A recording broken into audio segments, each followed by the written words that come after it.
लोकसभा में आज पेश हुए 130वें संविधान संशोधन विधेयक को लेकर बड़े जोर शोर से चर्चा हो रही है। भारतीय जनता पार्टी और उसके समर्थक और सहयोगी दल इसे भ्रष्टाचार के खिलाफ एक दूर की कौड़ी बता रहे हैं, ऐतिहासिक बिल बता रहे हैं। और विपक्ष का कहना है कि ये अलोकतांत्रिक है, देश में लोकतंत्र को खत्म करने की एक साजिश है। और आज जब ये विधेयक पेश हुआ तो विधेयक पेश करते वक्त अमित शाह जो गृह मंत्री हैं, उन्होंने विधेयक पेश किया था। उनकी कांग्रेस के केसी वेणुगोपाल के साथ में बड़ी तीखी बहस हुई और उसके बाद में संसद स्थगित हो गई। और शाम को 5 बजे जब संसद वापस बैठी तो इतना हंगामा हुआ कि बैठक को कल तक के लिए स्थगित कर देना पड़ा। सवाल ये है कि ये विधेयक लाने की ज़रूरत क्यों पड़ी, और अब इस पर जो सवाल उठाए जा रहे हैं कि क्या ये वास्तव में भ्रष्ट मंत्रियों और जनप्रतिनिधियों पर चोट की नीयत से लाया गया है या इसके पीछे कोई और राजनीतिक कारण है। इसको लेके सोशल मीडिया पे भी खूब चर्चा हो रही है, लोग अपनी अपनी बात रख रहे हैं।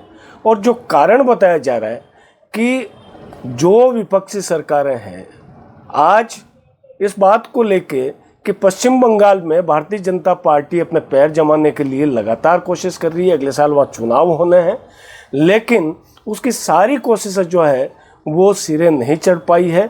नतीजा ये है कि ममता बनर्जी आज भी वहाँ पे राज कर रही है।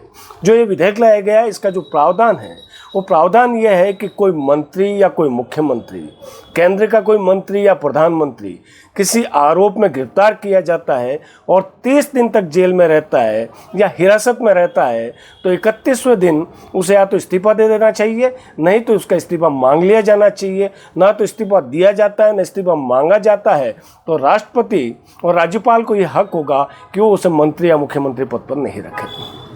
सवाल यह है कि अरविंद केजरीवाल 6 महीने तक तिहाड़ जेल में रहे और वहाँ से सरकार चलाई, क्या इसके पीछे ये कारण तो नहीं है?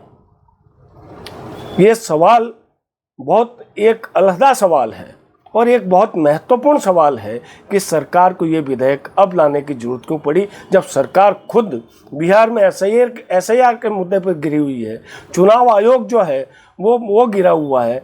आज जो देश का माहौल है, जिस तरीके से देश के उपराष्ट्रपति का इस्तीफा होता है और नए उपराष्ट्रपति के चुनाव की नौबत आती है, ऐसी स्थितियों में सरकार को क्या लगता है कि क्या इस तरीके की विधेयक लाके वो एक बार चर्चा तो बटोर सकते हैं, लेकिन इसके पीछे सरकार की मंशा क्या है वो भी साफ होनी चाहिए। वरना अगर अभी ममता बनर्जी, अरविंद केजरीवाल या कांग्रेस के कोई नेता अगर ये सवाल उठाते हैं कि उन लोगों को हटाने की साजिश है, उन राज्यों के अंदर अपनी सरकार लाने की साजिश है जहाँ पे इनकी सरकार नहीं है, तो इस बात का भी जवाब देना चाहिए।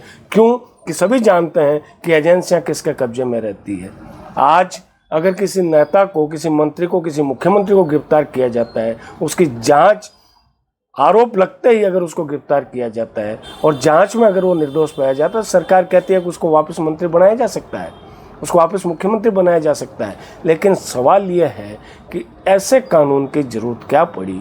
और एक और अहम सवाल है कि क्या सरकार के पास में दोनों सदनों में 2/3 बहुमत है कि वो ये विधेयक पारित करवा लेगी। तो ये फिर शगुफा है या वास्तव में सरकार के कुछ करने की नीयत है, ये स्थिति भी साफ होनी चाहिए।